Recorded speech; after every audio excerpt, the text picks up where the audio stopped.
მოგესალმებით კოლეგებო, მივესალმებით ამ საზოგადოებას, საპროცედურო საკითხთა კომიტეტის ხმას გახსნელად ვაცხადებ. Ქორუმი გვაქვს, წარმოგიდგენთ პირველ რიგში დღის წესრიგს. ჩვენ ერთ საკითხი გვაქვს დღეს განსახილველი. დღის წესრიგში დგას ერთი საკითხი, ეს არის საქართველოს პარლამენტის წევრების შოთა ბერიკაშვილის, თორნიკე ბერიკაშვილის, გიორგი ბარვენაშვილის, ირაკლი მაზურნიშვილის და ლევან მაჭავარიანის მიერ საკანონმდებლო ინიციატივის წესით წარმოდგენილი ოფიციალური სტატისტიკის შესახებ საქართველოს კანონის ცვლილების შეტანის თაობაზე საქართველოს კანონის პროექტის და საქართველოს პარლამენტის რეგლამენტში ცვლილების შეტანის შესახებ საქართველოს პარლამენტის რეგლამენტის პროექტის განხილვა. პირველ რიგში გთხოვთ ხარ დავუჭიროთ დღის წესრიგს. მადლობა. მოხსენებელი გახლავთ ბატონ ლევან მაჭავარიანი. ბატონ ლევან, გთხოვთ პირველი მოსმენის წესით წარმოადგინოთ. მოგესალმებით, პირველი მოსმენი დაჩქარებული წესით წარმოგიდგენ საქართველოს კანონის პროექტს ოფიციალური სტატისტიკის შესახებ საქართველოს კანონში ცვლილების შეტანის თაობაზე და საქართველოს პარლამენტის რეგლამენტის პროექტს საქართველოს პარლამენტის რეგლამენტში ცვლილების შეტანის შესახებ.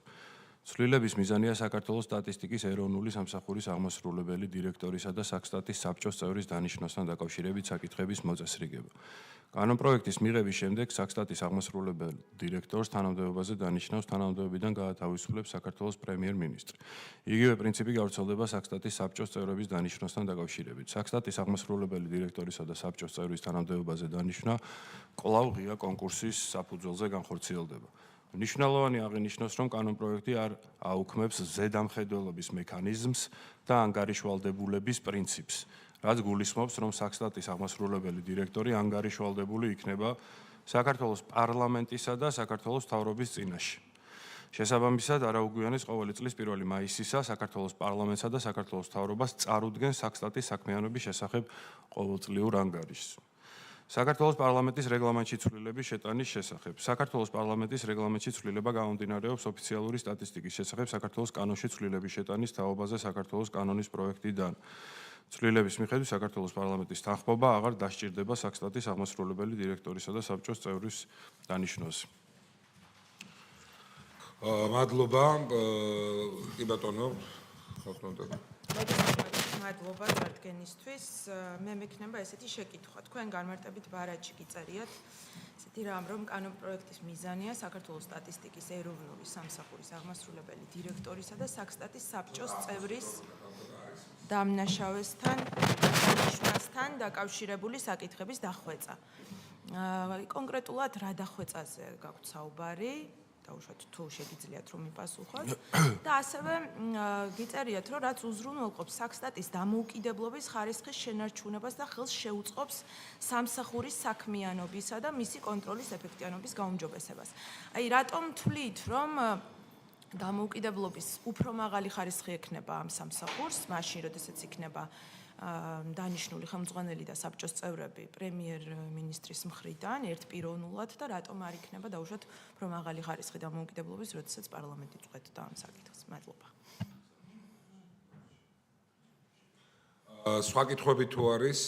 არ არის. ბატონ ლევან, პასუხეთ და შემდეგ მეც. კი ბატონო. განმარტებითი ბარათის პირველ ნაწილში არის ჩამოყალიბებული ძირითადი мотиваცია და ლოგიკა, რატომ წარმოადგინეთ ეს ინიციატივა. საქართველოს კონსტიტუციური წყობილებიდან და კონსტიტუციური სამართლის პრინციპებიდან გამომდინარე, სახელმწიფო მმართველობის მოდელი ექსკლუზიურად წესრიგდება საქართველოს კონსტიტუციით. ამ პრინციპის შესაბამისად მნიშვნელოვანია, რომ საჯარო მმართველობითი ფუნქციის განხორციელებელი ორგანო ექვემდებარებოდეს უმაღლესი აღმასრულებელი ხელისუფლების განმახორციელებელ სუბიექტს და მის წინაშე იყოს ანგარიშვალდებული. აღნიშნული პრინციპი მათ შორის მოითხოვს ორგანოს ხელმძღვანელისა და სხვა უფლებამოსილი პირების თანამდებობაზე განწესების თაობაზე ერთი სახელისუფლებო შტოს ფარგლებში გადაწყვეტილების ეფექტიანად მიღების შესაძლებლობას. ეს არის ფაქტობრივად იმის გაგრძელება, რა გადაწყვეტილებაც ჩვენ მივიღეთ, როდესაც პროკურატურის წიაღში მოვაქციეთ, ესე ვთქვათ, სპეციალური საგამოძიებო სამსახური.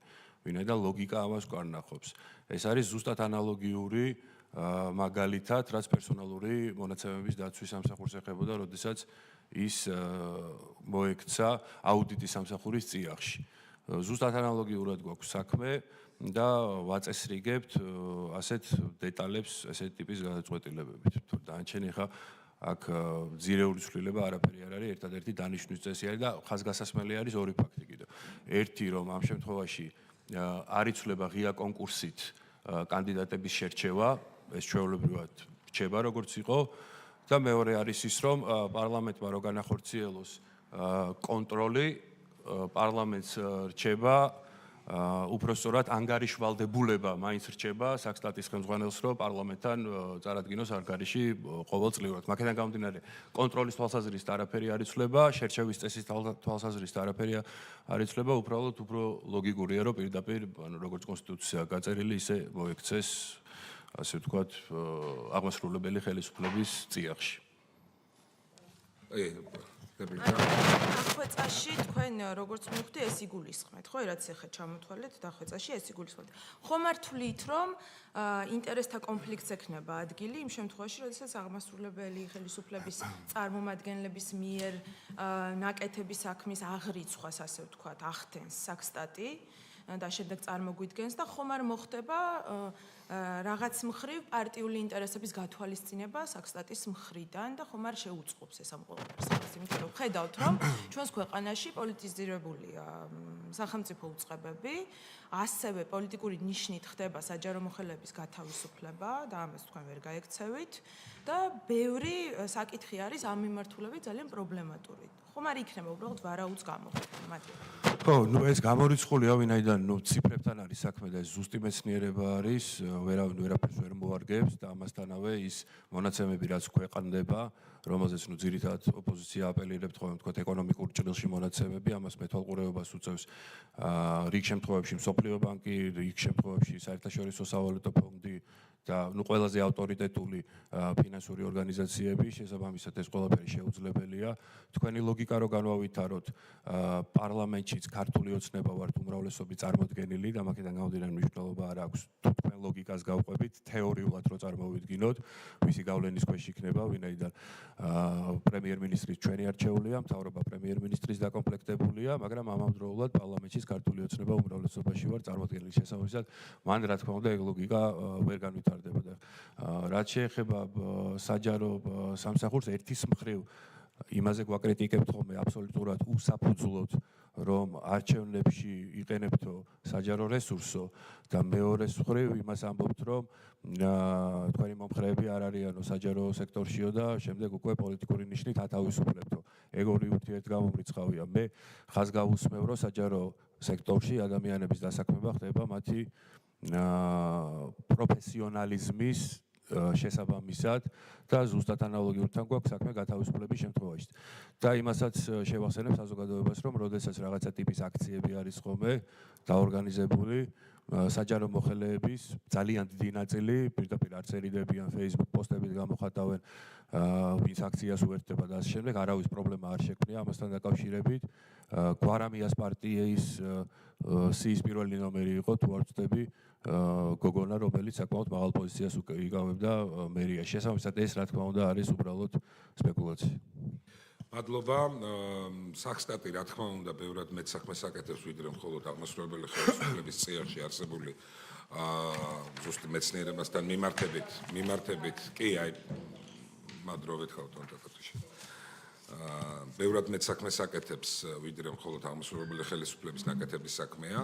ჩვენ საქმე გვაქვს სტატისტიკური მონაცემების შეგროვებასთან, ზუსტად არის გასასრული ამ კონკრეტული უწყების მიზნები და ამოცანები.